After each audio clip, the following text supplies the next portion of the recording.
For my World Civilization final presentation, I decided to focus on the Buddhist persecution in Tang, China. Throughout history, we have had a central theme of culture and religion. It is at the very epicenter of conflicts, causing the rise and fall of nations, empires, and dynasties. One specific religion that caused much turmoil was Buddhism in Tang, China. During the Tang Dynasty, followers of Buddhism were persecuted for many reasons, but it is interesting to view how much this Buddhist culture influenced the Chinese and how much it still influences the world today.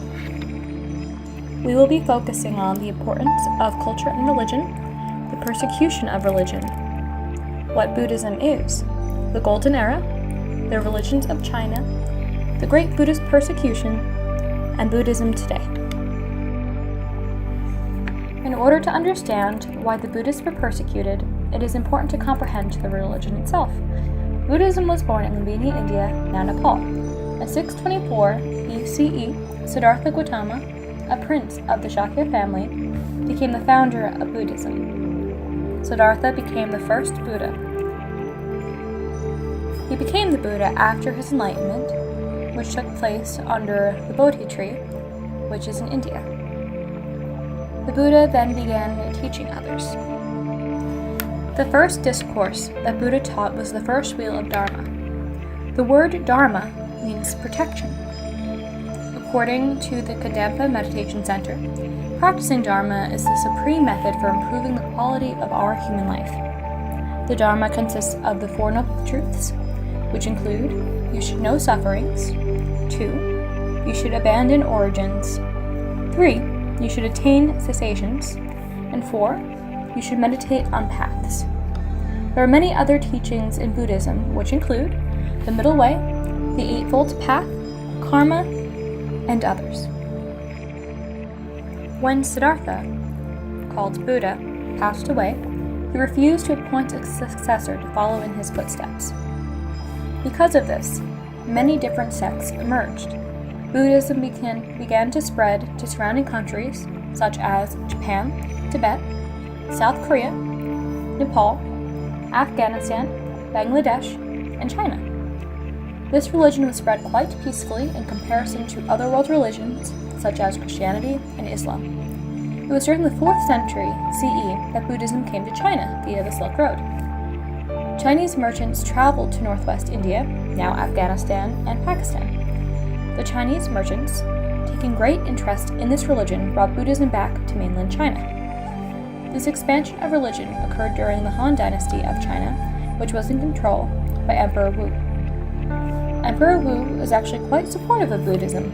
The texts of Buddhism were greatly valued and in high demand. 3 major religions coexisted peacefully during a short time that is now classified as the Golden Era of China. These 3 religions were Confucianism, Taoism or Taoism, and Buddhism. Each of these religions were vastly different than the next. Taoism wasn't really a religion, but is considered a way of thinking and a model to live by. It seems to be much less intense than the other 2 religions. Taoism and Buddhism were the most similar. The major beliefs of Taoism are the belief that man aligns himself with the eternal when he observes humility, simplicity, gentle yielding, serenity, and effortless action. This is similar to Buddhism because they believe in the greatness of self-giving love, avoiding the extremes of luxury and asceticism, as well as the declaration of nirvana, or the truth. The main difference is that the Taoists believe in having a family and finding happiness in the current life, while in Buddhism, they press for an extreme isolation from everything physical or pleasurable. The biggest issues come into play while comparing Buddhism and Confucianism. The Confucianists believed in a supreme ruler and that the family was the most essential aspect of life. They focus on duty to the family and they honor their ancestors. The followers of Confucianism believed in a very severe system of law and order. In 638 CE, the second emperor of the Tang Dynasty, Taizong of Tang, sponsored the spread of Buddhism as well as Christianity. It is during this time that Buddhism really assimilated into Chinese culture. In an article called Buddhist Discipline and the Family Life of Tang Women, The author discusses the limitations put on Buddhist women and the struggles that they faced. Women had a desire for something greater than the Tang society that appeared to value men above women. In order to attract more people, especially the people that had families, the Chinese Buddhist discipline became more relaxed and reasonable.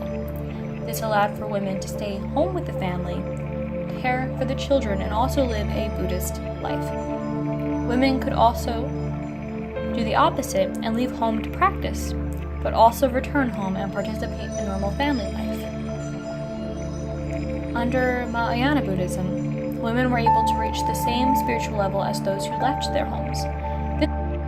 This sect of Buddhism taught that enlightenment could be attained in a single lifetime.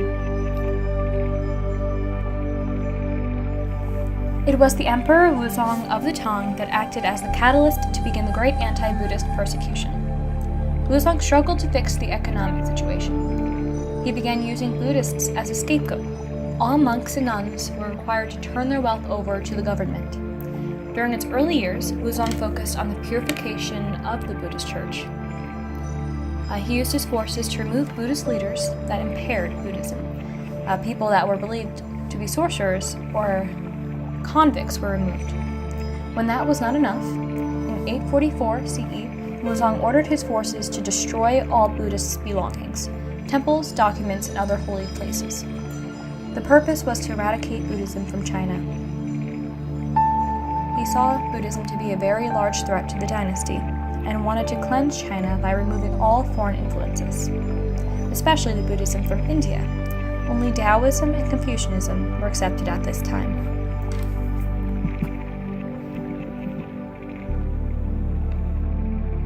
The Buddhist persecution ended shortly after Emperor Wuzong's death in 846 CE. His successor granted general amnesty to all of the Buddhists in China. Although only approximately 6 years long, the Great Buddhist Persecution tore up China and its system of beliefs. Buddhism was never able to fully recover from the persecution. No longer was Buddhism celebrated. The Golden Age was officially over, and Buddhism would go on to exist quietly in the shadows.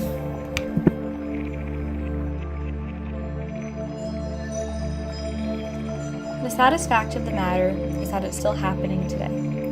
It is really upsetting to see that even in modern times, peace cannot exist. There is always a battle for ownership, control, domination, and land. The Chinese Buddhist Encyclopedia discusses the continuous persecution of the Buddhist people. The Buddhists faced another persecution in 1926. This persecution occurred in China in an attempt to drive out all religion in favor of communism. Also in 1926, in Imperial Japan, Buddhist property was confiscated, institutions closed, and Buddhist schools were reorganized. This was also for materialistic control. There continues to be persecution of Buddhists all over the world today. In 2007, Myanmar, which is a sovereign state located in the Southeast Asian region, attempted to control Buddhist institutions through coercive means. In Myanmar, Buddhists protested these persecutions. No one saves us but ourselves. No one can and no one may. We ourselves must walk the path.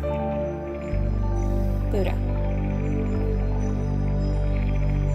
We talk about historical events like they only last months, but in actuality they last hundreds of years. 2007 was only 10 years ago. It seems like a really long time, but it actually is quite recent. There are almost no other sources easily accessible that discuss the specific persecution. Currently, there is a huge discourse occurring about the persecution of Muslims in Myanmar. Did the persecution of Buddhists abruptly end? What was or is the Buddhist reaction to these persecutions? Will we know in 10 years, 100 years, or even 1,000 years? It is unclear as to if the world will ever see an end to religious persecutions.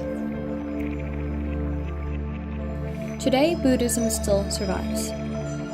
Many are leaving the large major religions and turning to a secular life that focus on Buddhist-inspired meditation. Some of our popular culture comes from Buddhism. Matcha tea comes from tea ceremonies of Zen Buddhism, as does the rock gardens you can see in office buildings on desks. Although Buddhism never recovered completely after the persecution in China, there are still thousands of people that do practice it, Buddhism influenced China greatly, and it continues to influence the rest of the world today.